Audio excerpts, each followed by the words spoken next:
So the great Carroll Shelby is going to build a car to beat Ferrari with a Ford. Correct. And how long did you tell them you needed? 200 or 300 years? 90 days. Gentlemen, please tell me y'all got to do some actual racing and driving in these cars during the filming of the movie. A little bit. Enough that we got to do enough, but not enough that we ruined the movie because you really want the race scenes to be like viscerally exciting. So when the real stuff had to go down, they put the real drivers in there. Is there race training that you have to do for something like this? Just even to know the technicalities as an actor? Look, I don't know if every actor would say you have to do it, but I didn't feel very confident unless I did. And so, yes, I did go do a driving school for a week, with the great Bob Wonder on. How fast did you get your cars up to? No idea. I don't look at the speed. I don't. Do you? I mean, I heard the stunt guys saying that even when we were on the biscuit, we would be going at about 120. Yeah. On that. But, we didn't reach 230, which is what Ken Miles reached. Do you remember your first car? Yeah, of course. I had a Buick. salvage. It was an 89 Acura Integra LS that had been in an accident, and it was used, so I got a good deal on it. Did you have one of those? Because almost every person who Matt says he had an Acura Integra goes, I had one too. No, I had a Honda Civic, which is like the X-Wing of Earth. Everyone had one at some point in their life. And I taught, your director had a Volkswagen Rabbit. Tracy had a Mercury Cougar, and Bernthal had a Mazda 323. So I'm thinking if we take all the cars and actually do a Le Mans race, who wins? The Integra is interesting. That could, but Bernthal's pretty confident in his driving ability. In that little Mazda, I'll take him. I'll take him down. I'll take him in the Buick. Just Bouncy run Buick. off the road with that you got a thing. big go and a big stop. It is fun because y'all are two of the biggest action stars on the planet right now. Which is how we talk about ourselves. That's how I think. Hello, you should. fellow action star. Hello, action fellow star. biggest action That's star on the the last thing we would think of, actually. If you, but you know, really is. I after you dread see having this to do fight, any you action. realize we're back. Tip top Tip-top shape. shape. Yeah. I was gonna say, how do you dumb down your training over the years? It doesn't take a lot. You just get older. That's how you'd manage It that was one. all real.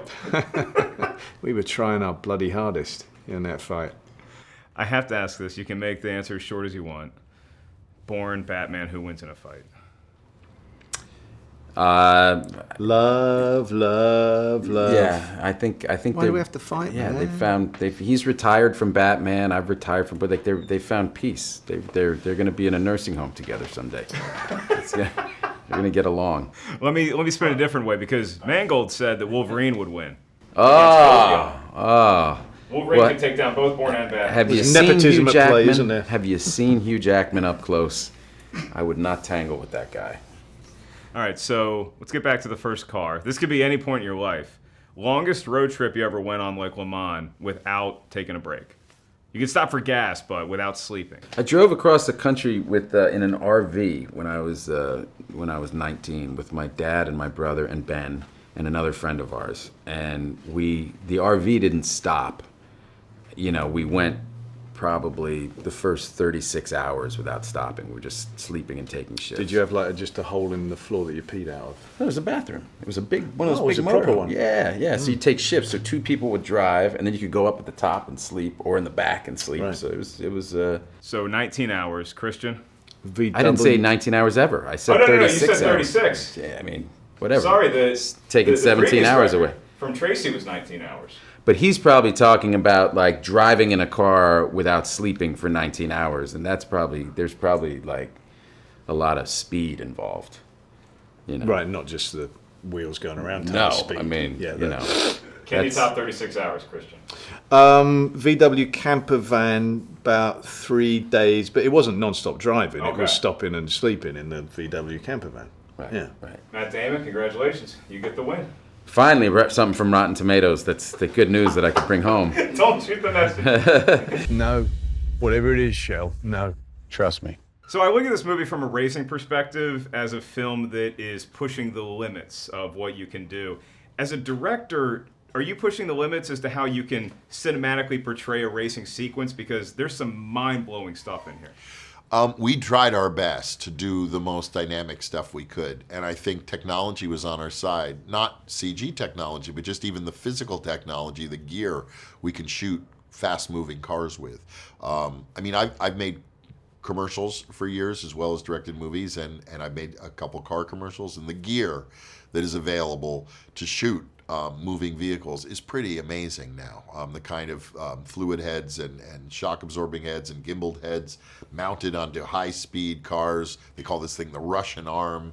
You know, these vehicles that'll drive, they can go over 100 miles an hour with an actual crane arm attached with the camera, balanced and never shaking, cruising 2 inches from the vehicle next to it. It's incredible the shots you can make. And also the miniaturization of cameras now allows us to put cameras in all sorts of places you couldn't have before, which all fulfilled my goal of trying to put the audience in the race. So much of, I think, the reason some people don't enjoy motorsports is the fact that as a viewing experience, you're kind of locked out of everything interesting. You're just watching cars go in circles. You're just watching cars go around in a circle. But in this movie, you're inside the car with a character you love, understanding what they're up against. Their brakes are failing. The rain is pouring. There's a driver trying to knock them off the road. You're feeling it first person from their shoes. And that's the other thing. I mean, I'd send people to the theater to see this for the racing sequences, and I'd say find the best theater you can in your town. But you also have two of the biggest action stars on the planet. And what I loved about this film is that you get to direct a fight scene between them. What they called the pathetic fight scene. What Christian and Matt... How do you tell these two guys who have beat up so many bad guys on screen that we need a step... Oh, they were pushovers. They love the idea. They're so over choreographed, hyper, super macho. Every punch sends a guy with a pull of a repeller rope into the wall and leaves a dent. All the kind of bullshit fighting sequences that we've seen. This was, in a way, doing what it really looks like when a bunch of guys get in a bar fight.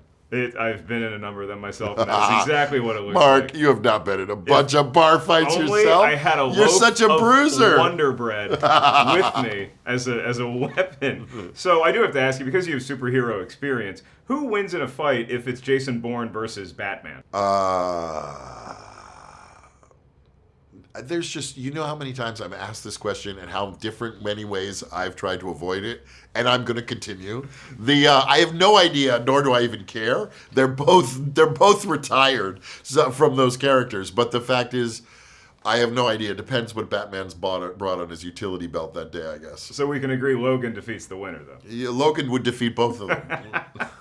Let's talk about the chemistry between them for a minute, because you have these two great stars and they're fantastic actors, but when as a director do you know on set, oh, this is really working from a character interaction standpoint? You don't know ever until you're shooting, and then you feel it. But the reality is that these are two guys who really like each other and really are also, I've known both of them for 20 years now. They're great guys. They love their work. They're generous actors. And I think they both really admire the shit out of each other.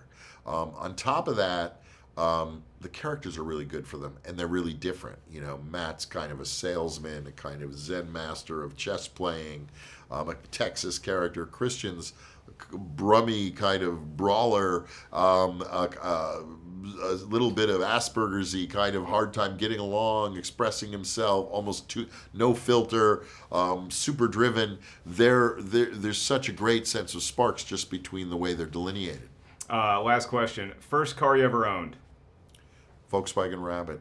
So sad to admit. It's not winning Le Mans. No, it's not. It's not even winning my. I wish I could be saying something exciting. Mr. Ford, Ferrari has a message for you, sir.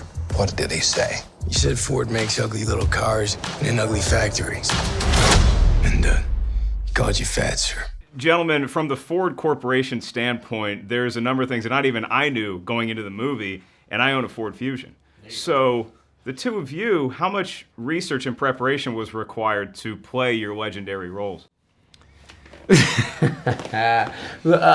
Look, a lot is laid out there in the script. I think for me, look, there's a wealth of stuff out there about Lee, and it was really it was a real joy to read about Lee and to watch old videos about Lee. But that was when he was the titan of industry and a household name and bristling with confidence. And people say he could have been elected president. I mean, he's an unbelievable man, and I think that to take all that and play him at a very, very different time in his life and very, very different circumstances, it really, research. It's not really about research. It's about sort of trying to execute Jim's vision and bring your own imagination and your own heart into it.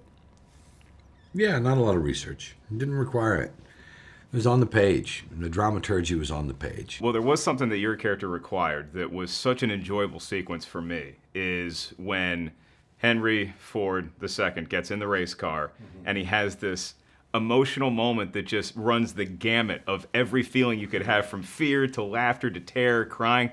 What place do you go to as a performer to get that out of you? Well, it helps that, first of all, that the scene is well written. And it helps that Jim Mangold provided the circumstances, all the underpinnings to be able to do the scene. I mean, we are actually in a car, and the car is actually traveling very fast, up to 100 miles an hour, and spinning around and stopping. And then the cameras are already mounted on the car, so we're able to just proceed straight into the scene with all the adrenaline that we're feeling from the ride we've taken.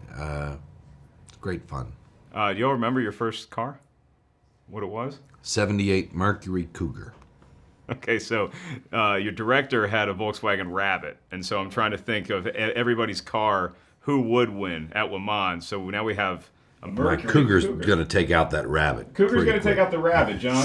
I had a 5-speed Mazda 323, and like they say in the movie, it's not only about the car, it's about the driver, and I would bet on myself. My 16-year-old Jon Bernthal, he pushed the limits, dude. Yeah.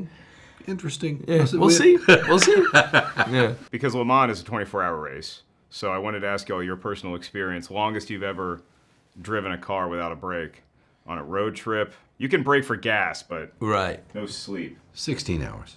16 hours? What was that? Oh, just driving around. Yeah. Driving cross country. Yeah, 16 hours. Yeah, I'm not sure I ever made it 16 hours. Yeah, I've done right around that, 16, 18. I want to be a little bit higher than Tracy, so I'm going to go ahead and say 18. But yeah, Wait a minute, mine was 19. Now that I think about so it. 19 hours, 15 minutes was into Wyoming. No, but I drive. I won the 24 hours. Yes, of Le he Mans. did. I actually didn't win the race. I wish he'd left that part out. Gosh darn it.